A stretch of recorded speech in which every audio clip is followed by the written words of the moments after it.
everybody, this is TJR. Two new advanced tracks have been released in anticipation of the Abbey Road 50th Anniversary remix. And I have to admit I'm a bit surprised with this particular choice. It's Oh Darling. This is not one that I would have expected. This time around, of course, we're getting the 2019 remix of the song Oh Darling, and also we're getting a session track entitled Oh Darling Take 4. But first, if you want to see me make more videos like this, please remember to click like, click subscribe, and smash the bell icon so you can know when I release new videos. Now, before I react to the actual remixed track, I'm going to first take a look at the bonus track, the session track entitled Oh Darling Take 4.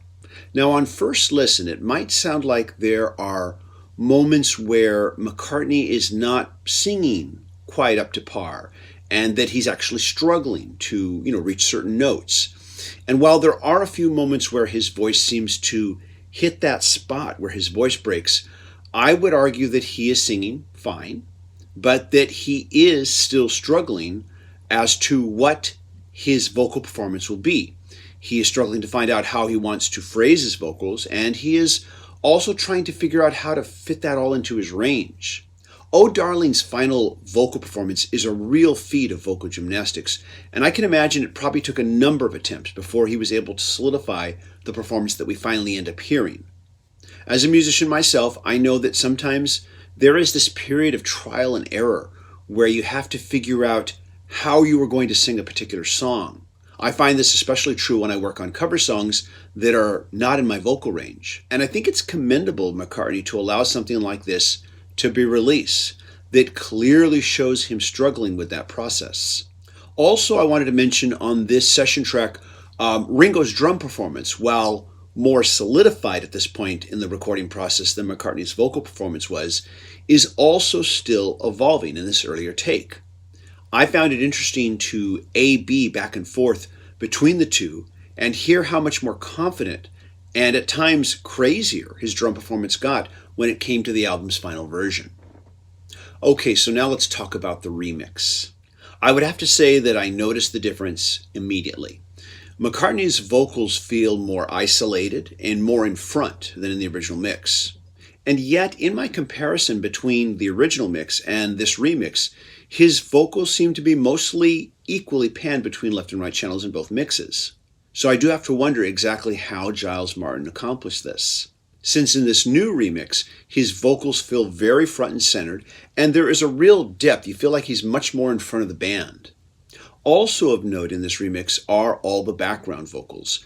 The background vocals at the 15-second mark are much more present in the mix. And the more airy background vocals at the 30-second mark are also much more present than they were in their original mix. By way of comparison, these same background vocals at the 36-second mark are almost buried in the original mix. And some of this might have been due to how they were actually sung. Those opening vocals are very airy, those oohs that they're singing, and then they kind of build up as they build more into the ahs, where it just gets a little bit more pronounced, and they're certainly putting more power on the vocals at that point. Whereas on this remix, they're more pronounced from start to finish. Now, there are two trains of thought on this. You might say, well, good, now I can finally hear them without straining to hear them. And it is great to hear them. They do sound great. But then on the other hand, you might say, well, hey, I kind of like the way they were just kind of subtly, kind of subconsciously in the background and how they slowly started to come out. And of course, these types of things are much more pronounced when you listen on headphones versus when you just listen to a regular stereo system. And if you've listened to this remix, I would be curious to know your thoughts on that particular aspect of this remix. So please leave a comment about that. Once again, just like with the Sgt. Pepper remix, the thing I notice most about these background vocals is they sound more the way I remember them versus how they actually sounded on the record. For years, whenever I would recall Sgt. Pepper from memory, all those lush background vocals sounded so much more pronounced and lush in my memory versus how they actually sounded when I actually played the actual recording. When Giles Martin remixed Sgt. Pepper for the first time, those background vocals sounded the way I always heard them in my memory versus how the record sounded. And my experience with this remix is similar when it comes to these background vocals. I also want to point out that I heard a lot more piano at around the minute and 8 second mark. This is the part where McCartney starts to belt out "When You Told Me." In the original mix, the piano is more in competition with the arpeggiated guitar line that you hear. That was always more in the forefront, with the piano more in the background. On the new mix, it appears to just sit just right underneath the guitar. It's at times it's almost as if these two parts are kind of now fighting for dominance when it comes to what your ears are going to focus on. One other thing that I also noticed is that I didn't hear a huge loudness difference when I A-B'd the 2009 remaster against the 2019 remix on Tidal, which is my streaming platform of choice.